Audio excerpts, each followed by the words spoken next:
Someone said, and it was a criticism, you take 10 or 12 trips a year, most of them are flying. Why don't you take one long trip, like a month long, and then you only have one flight to pay for, instead of paying for all these flights all year long? Well, the thing is, I'm not interested in saving money.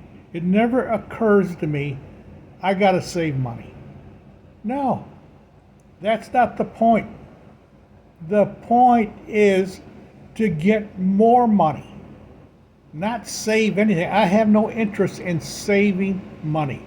If I start thinking about saving money, I'm in financial trouble.